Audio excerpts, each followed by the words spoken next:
महाराष्ट्र के मंत्री नीतीश राणे ने बकरीद को लेकर चेतावनी दी है। उन्होंने कहा कि जनवरी की कुर्बानी के बजाय वर्चुअल बकरीद जानवरों की कुर्बानी के बजाय मनाना चाहिए।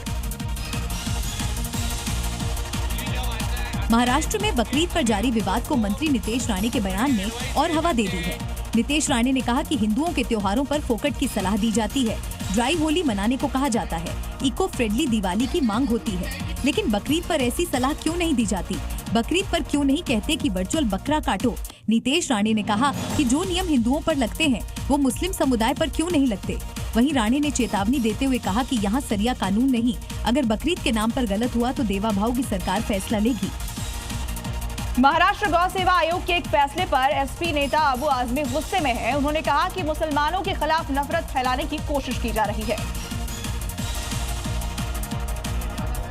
दरअसल महाराष्ट्र गौ सेवा आयोग ने प्रदेश की सभी कृषि उपज मंडी समितियों को आदेश दिया है कि 3 जून से 8 जून तक पशु बाजार बंद रखे जाएं, जिसको लेकर अबू आजमी ने कड़ा ऐतराज जताया है।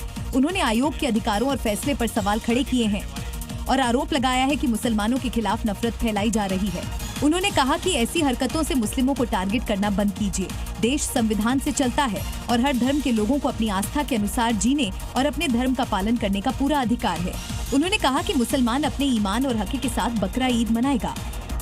लोक जनशक्ति पार्टी की कार्यकारिणी ने चिराग पासवान को बिहार विधानसभा चुनाव लड़ने का सुझाव दिया है। पार्टी का मानना है कि चिराग पासवान के बिहार फर्स्ट बिहारी फर्स्ट के नारे से जनता जुड़ी है। इसे लेकर केंद्रीय मंत्री चिराग पासवान ने कहा कि पार्टी की जो राय होगी उसका वे जरूर पालन करेंगे। साथ ही चिराग ने कहा कि उनकी पार्टी अभी भी मूल्यांकन कर रही है कि क्या उनके अभी विधानसभा चुनाव लड़ने से पार्टी को फायदा होगा या नहीं।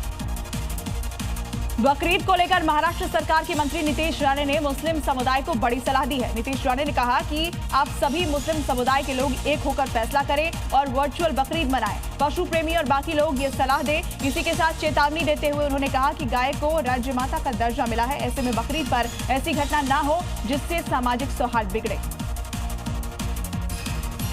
महाराष्ट्र गौ सेवा आयोग ने राज्य की सभी कृषि उपज मंडी समितियों को 3 जून से 8 जून तक पशु बाजार बंद रखने का निर्देश जारी किया है। इस बीच महाराष्ट्र के समाजवादी पार्टी के विधायक अबू आजमी ने इस फैसले पर सवाल उठाते हुए कहा कि महाराष्ट्र गौ सेवा आयोग कौन होता है बकरीद पर बकरों की बिक्री को रोकने वाला। साथ ही कहा कि मुसलमानों को टारगेट करके नफरत फैलाना बंद करें। सेना रणनीति को लेकर केंद्र सरकार को घेरने वाले खड़गे के पोस्ट के बाद सियासत गर्मा गई है। मध्य प्रदेश के मुख्यमंत्री मोहन यादव ने खड़गे को सलाह देते हुए कहा कि कांग्रेस का कर्तव्य है कि वो विपक्ष की तरह व्यवहार करे। हम कांग्रेस अध्यक्ष से देश की गरिमा बनाए रखने की उम्मीद करते हैं। प्रयागराज पहुंचे निषाद पार्टी के राष्ट्रीय अध्यक्ष और यूपी सरकार के कैबिनेट मंत्री संजय निषाद ने आगामी पंचायत चुनाव में अकेले उतरने के बयान से यू-टर्न ले लिया। उन्होंने कहा कि वो एनडीए के साथ हैं और पंचायत चुनाव में जो सीटें निषाद बहुल हैं वहां पर निषाद पार्टी के कार्यकर्ता चुनाव लड़ेंगे। अन्य सीटों पर एनडीए को समर्थन देने का ऐलान भी संजय निषाद ने किया है।